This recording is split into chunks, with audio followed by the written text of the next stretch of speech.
So yan, isang magpalang hapon tol. Ano na, alas 3 na ng hapon tol. So magpapakain na tayo ng biik kamaya no. So yun tol, update lang natin na video na ito tol sa atin dito. Sagupa natin kaya ng umaga si mga tauhan ni Commander Aguilano at si Commander Aguila mismo. Nasagupa natin tol kanina. So ilang oras na yung nakalipas, wala nang bakas nila tol. Pumunta na tayo kayo na dyan sa taas, tinignan natin kung nandyan pa ba sila. So wala na tayo nakita tol no. At yung mga bangkay pala na nadalit natin dyan, sinunog na natin tol doon sa pugon. Nagdagan na naman ng ano dyan, dagdagan na naman ng nasunog dyan. So ito, update lang natin to tol no, sa mga nag-alala sa atin. Huwag na po kayong mag-alala tol, peaceful na po. At sigurado ako na si Commander Aguila ay ano na yun, nadala na yun sa atin. At kung napansin natin, takot si Commander Aguila sa akin. Hindi siya talaga lumapit, malayo lang at nakikipag-usap sa atin, pero patibong lang pala no. Kaya binigyan na tayo ng patibong, tawag dyan. Naggawa siya ng patibong sa atin. Gusto niya pala na palabasin ako para mayroong visual yung sniper niya sa taas sa akin. So buti na lang hindi nakatama sa atin at nadali sa natin si Aguila. Kung wala siyang ganon na diskarte, kasi kung harap-harapan lang kaming dalawa, sigurado ako dali ko na yon at maging mapayapa na sana dito. Pero sige lang, sa sunod na paghaharap namin, baka ano na yung swerte niya, maubos na. Swerte lang siya ngayon. So yun tol, maraming salamat po sa lahat na po na nag-share ng video natin, at sa lahat po ng hindi nag-skip ng ads no, at tinapos yung video natin. Maraming salamat po sa inyo tol. So shout out po no kay Ma'am Daphne Agriam, kay Giseline Reyes, yun, kay Ma'am Amy Vicente, Lia Komoto, Ate Salubi, Ma'am Tess Benitez, yun, kay Ma'am Rosny, yan. Maraming salamat sa inyo. Kay Ate Delinchoy, kay Ma'am Ninita Nagilnate, yun, maraming salamat, shout out. Kay Babes Cores, yan, kay Ma'am Jovi De Leon, yan, kay Ma'am Eleanor, yun, shout out. At so yun, kay Ate Catherine Roldan, kay Mama Sili, yun, kay Tita Glors Pideri, yun, shout out. At kay, kalimutan ko yung nag-chat sa akin, nakalimutan ko to. Sige lang, so sunod na lang po no.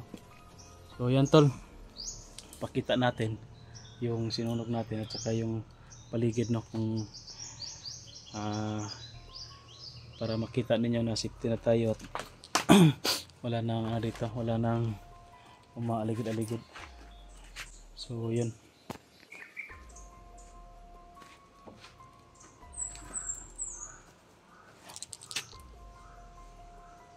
pero may uwak pa rin tayo narinig tol. Kanina wala na yan eh, ngayon may uwak na naman. Siguro baka iniwan niya ni Commander Aguila dito.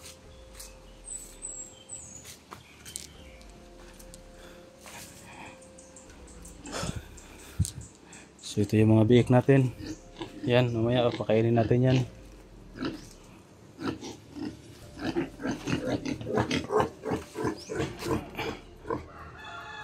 Sa tingin ko tol, yung sniper niya tol dito naka-install na ro.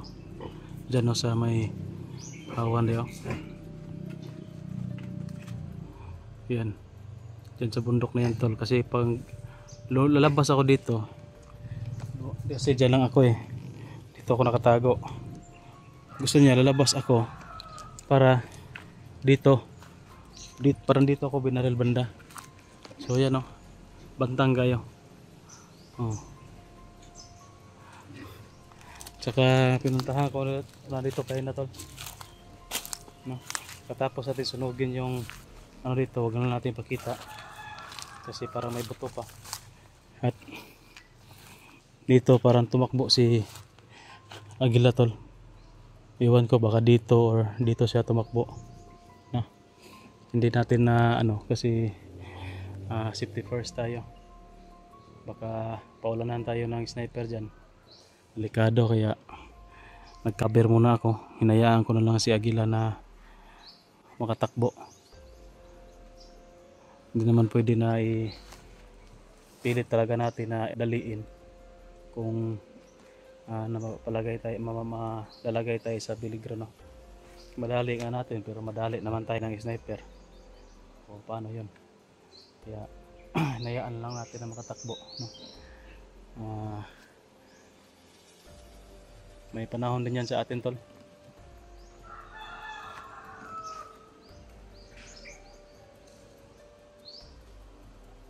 So yan, tahimik na.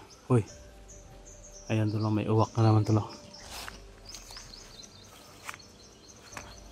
Oh, tara.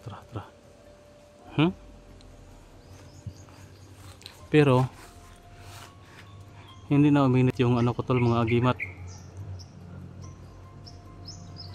Hindi na uminit, di kagaya dati kanina na talagang sobrang init. Sobrang init talaga kanina na parang nasa peligro na talaga yung buhay natin. Pero ngayon wala siya, wala akong maramdaman, parang normal lang yan, oh. Kasi ano lang yan, baka iniwan lang ni Commander Agila yan. So hanggang tingin na lang yan sa atin, no? Hanggang monitor na lang yan, pero hindi niya tayo madadali.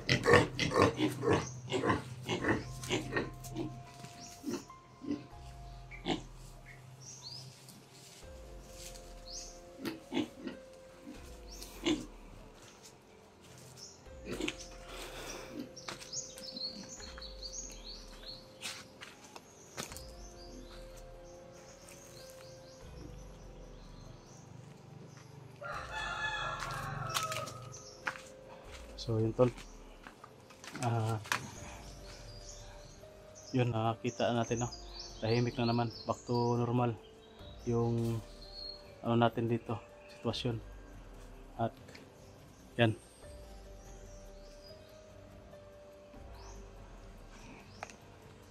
papasalamat tayo na ligtas pa rin tayo kahit na nag-iisa. Marami rin yung nadali natin na kalaban. Kung nadali natin si Agila, tapos na sana yung laban natin dito. Pero yun nga, kailangan safety first talaga. Hindi pwede na padalos-dalos tayo dito.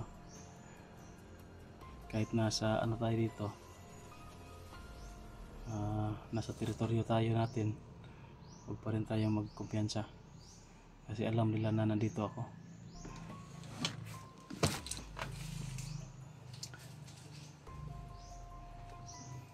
Sa mga nag-ano dyan na lulusobin tayo dito ni Agila na magdadala ng mga maraming tauhan, siguro tol mangyayari yan kung gabi.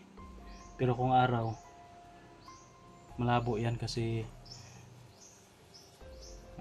makikita sila dyan sa kalsada, marami sila. So kung may makadaan, magdududa, baka mai-report sila, no? Baka matugi sila ng mga sundalo. Kaya sa mga ganitong sitwasyon, sigurado ako pinakamarami niyan 4, pero hindi yan magkasabay, dalawa lang yan, 2 or 3 pinakamarami. At iisa lang yung nagtatago yan, yung nagdala ng mga gamit nila, no? Kadalasan dyan sako, isinako yung mga gamit nila. Isa lang yung may dala. Bali may nauna para monitoring, tapos yung may dala ng gamit. Pangalawa, yung sa last, yung ano naman, kasama na naman na parang monitoring din sa likod. Kaya diyan sila magdala ng marami. Yung mga gamit na sinasabi ko tol is yung mga kagamitan nila, mga baril, mga depende kung ano yung mga dalan lang gamit, kung may bigas, kanin, ulam, or mga personal na gamit nila, isa lang yung magdala niyan. Mahalata kasi kapag silang lahat magdadala ng bag, magdalag sako tanan.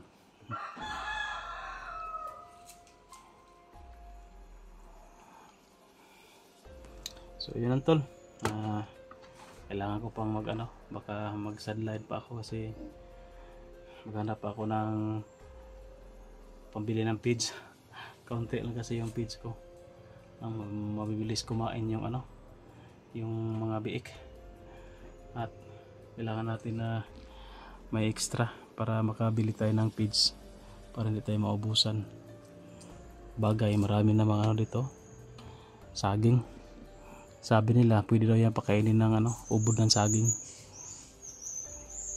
pero mas maganda talaga pag pag pure feeds talaga siya, mas mabilis talaga yung paglaki. Lang kasi yan, mga alternatives lang yan pag ganyan, pag medyo gipit pwede yan. So yun tol, thank you po sa inyong panonood. Maraming salamat talaga, at kahit na ganito lang yung upload natin tol, wala masyado intense, pero nandyan pa rin kayo nakasuporta sa akin. Yan, sobrang laking tulong na po yan sa akin tol, kahit na nandito lang ako sa kubo, hindi tayo doon sa bundok nag-explore, ay nandyan pa rin kayo, pinapanood pa rin niya yung video natin tol. Yan, maraming salamat talaga sa inyo. So hanggang dito lang yung video tol, at least alam nyo na safe na tayo, peaceful na. Pero syempre wag pa rin magkumpiyansa, baka bigla babalik. So na yun, parang nadadala na yun, hindi na yun talaga babalik dito, or kung babalik man yun baka depende sa kanila, baka madali pa natin. So yun tol, thank you sa lahat, ingat kayong lahat, paki-share lang po ng video natin tol. God bless.